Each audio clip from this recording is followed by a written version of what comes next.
Boy, they are loading my trailer full steam ahead with the forklift. My God, they are just slamming it in there. Just slamming it in there, guys. What do you want to do today? Make fun of Prime drivers? Yeah, we're gonna do that. Because you know what? I really enjoy making fun of Prime drivers. You know why? Because they're so sensitive. Not all of them, but there's some very sensitive Prime drivers out there. I'm trying to put my shoes on at the same time. It's like a damn earthquake going on in here. Boy, they are loading this trailer. But, you know, I like making fun of Prime because their drivers, some of their drivers get real sensitive about what I just said about Prime. Guys, it's just a company. It doesn't have any feelings. It's okay. It's going to be okay. And on my video about Prime being a cult, you remember? I did that one recently. That's been a recurring theme around This Guy Trucks for quite a while. But on that video about Prime being a cult, I had the weirdest comment today. And it might have been just a joke, but it was something like, yeah, well, at least us Prime drivers make enough money that we can buy and sell your ass anytime we want to. And I'm like, whoa, you can buy and sell my ass anytime you want? That's how much money they're paying over at Prime? What a silly statement. I thought it was funny though, but what a silly statement. Like, does Prime exist in some sort of freight market that the rest of us don't know about? Nope. They exist in the same exact freight market we do. So the only person that is convinced that Prime drivers make so much money that they can buy and sell asses are people that have never driven a truck before. I mean, let's face it. Prime is a mega carrier. Nothing wrong with that. Hell, I'm not completely opposed to it. It just is what it is, right? But Prime has been one of the companies responsible for driving rates lower so that they can stomp out their competition and keep wages nice and low all at the same time. Good job, Prime. God damn, they are really getting with it, aren't they? Anyways, so the idea that Prime is paying so much money that you can buy people, that sounds a little weird, honestly. We're buying and selling people again these days, huh? Well, that's interesting. I didn't know we got back into that. But we all know that that's not really what's going on. They're not making that much money over at Prime. They would have to exist in a whole other freight market. But they don't. We're all hauling the same dirt, cheap junk that everyone else is hauling. That's what we're all doing. But now that that's all out of the way, today we're going to talk about the real outlaws of trucking, guys. The real outlaws of trucking, and that is, you guessed it, Prime drivers. Did you know that? I had no idea either, but I can prove it. I can prove it. I was driving one night, and I passed a Prime truck. I don't think I'm special. Everyone passes Prime trucks, right? So as I passed a Prime truck, you notice how when they're contractors over at Prime, they let them put their company name on the side of the truck and all that. There's one sitting right next to me now. He don't have a very good name either for his company, but that's okay.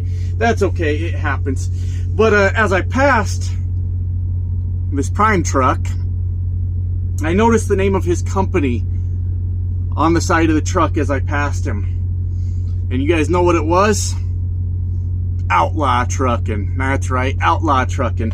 I guess not only is Prime a cult where they buy and sell people, but it's also the place where the meaning of words goes to fucking die. That's the only thing I can come up with. Because could you imagine, now imagine with me, if you will, for just a minute, my friends, you're driving in a truck that's governed at 65. I have to say 65 because the Prime contractors get really upset if I say 62. Recovering from a bit of a cold.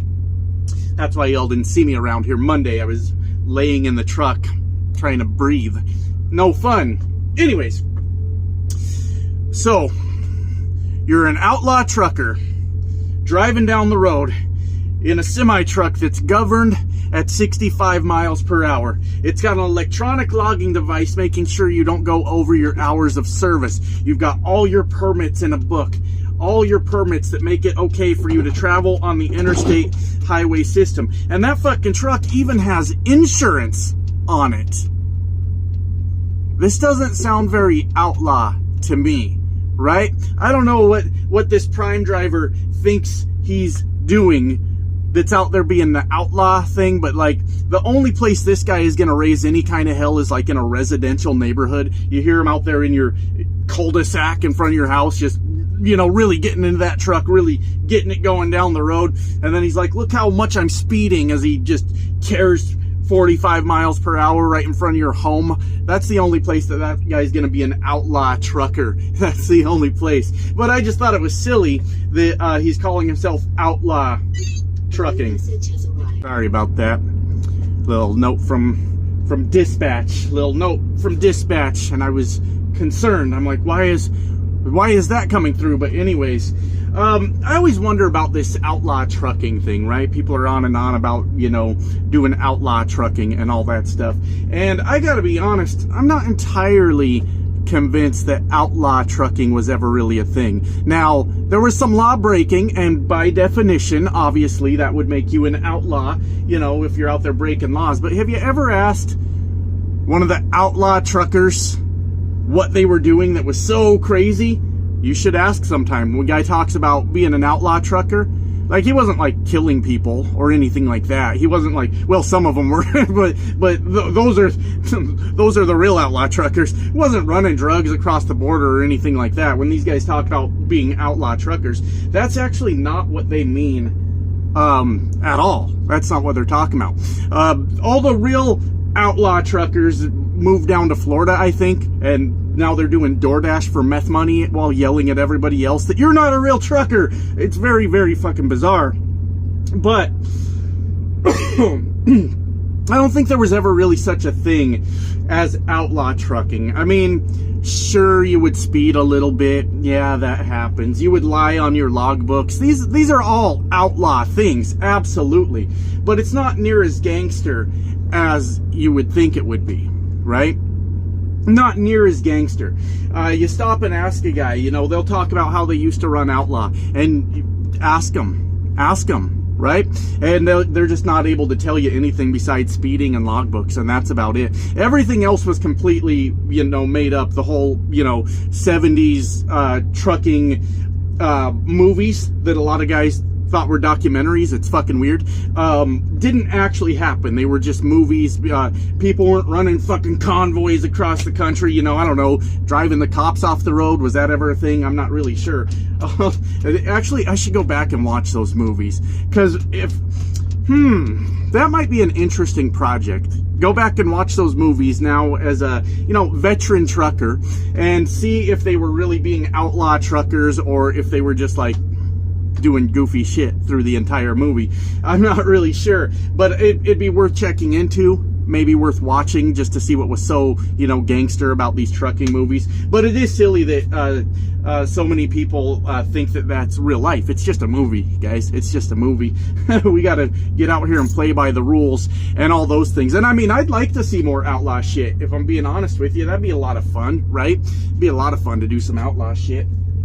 Okay, they're still loading me.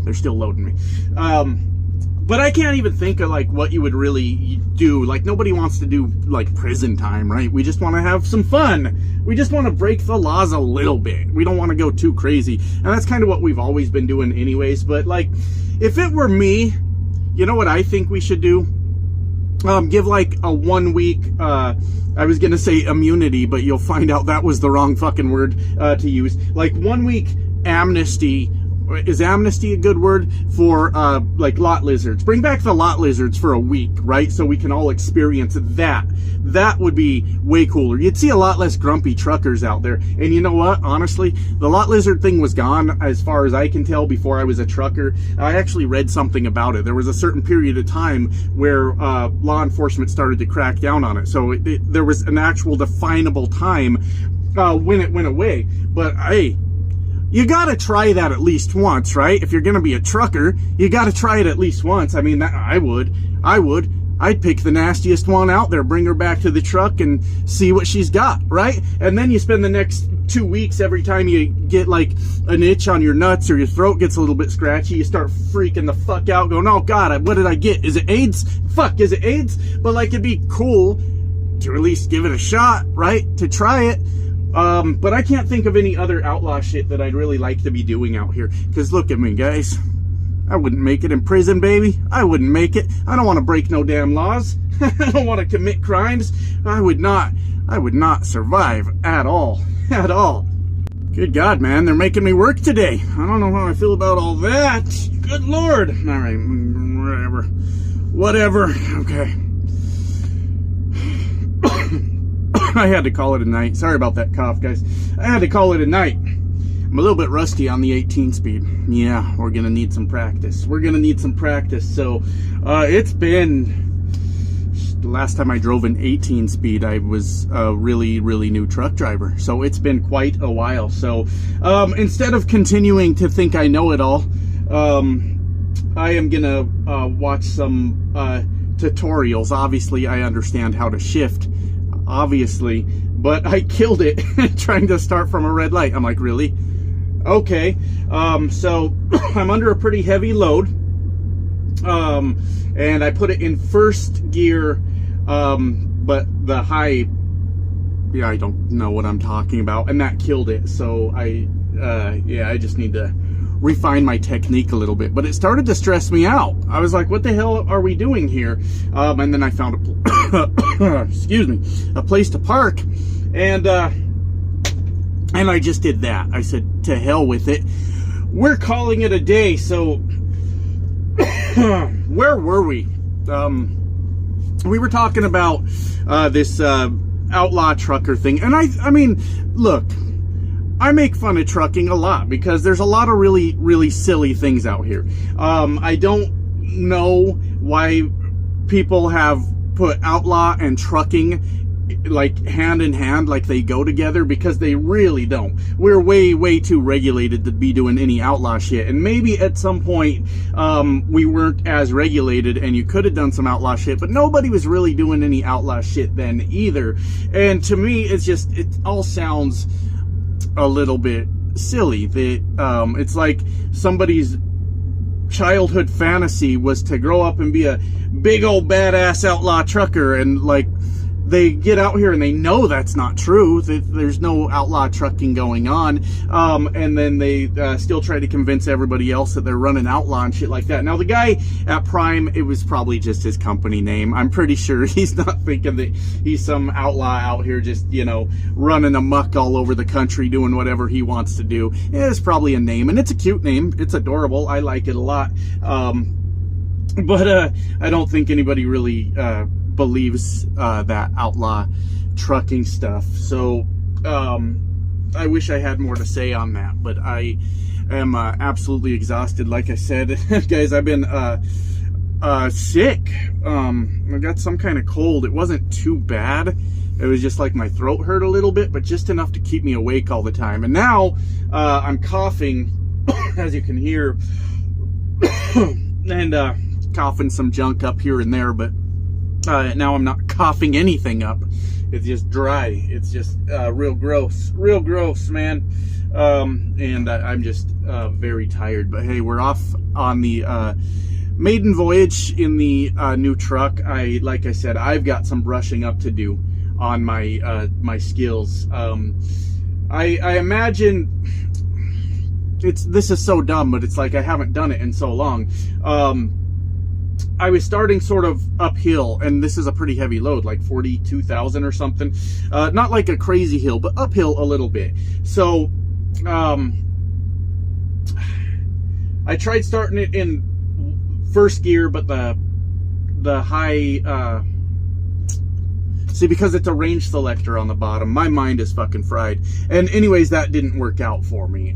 So I started up that hill in low, baby, and we got it done. So maybe I'm just trying to pick too high of a starting gear for how heavy this load is, and that's okay. I'll get it down. I'll get it figured out again. I'll watch a few videos tonight. Overall, though, I mean, I like the truck. It's a nice truck. It is a T680, which I'm sure some of you can tell. They did not have any of the W900s or anything like that. Those were all gone.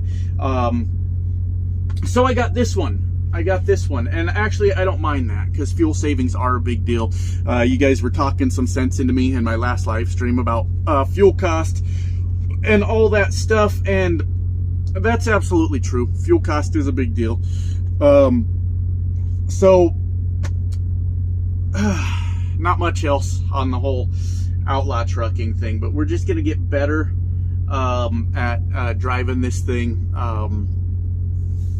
and just go from there. Like I said, I'll watch some tutorials. I think I've already said that, but tonight I need a good night's sleep. We'll get up and we'll do it all over again in the morning. Well, that's it, man. So yeah, I guess I won't waste your time anymore. I wanted to talk more about the truck, but I'll be honest with you, it's a truck. It's a nice truck, and I've got some work to do to get my skills back with driving this thing. That's it. I'll see you guys. Bye now.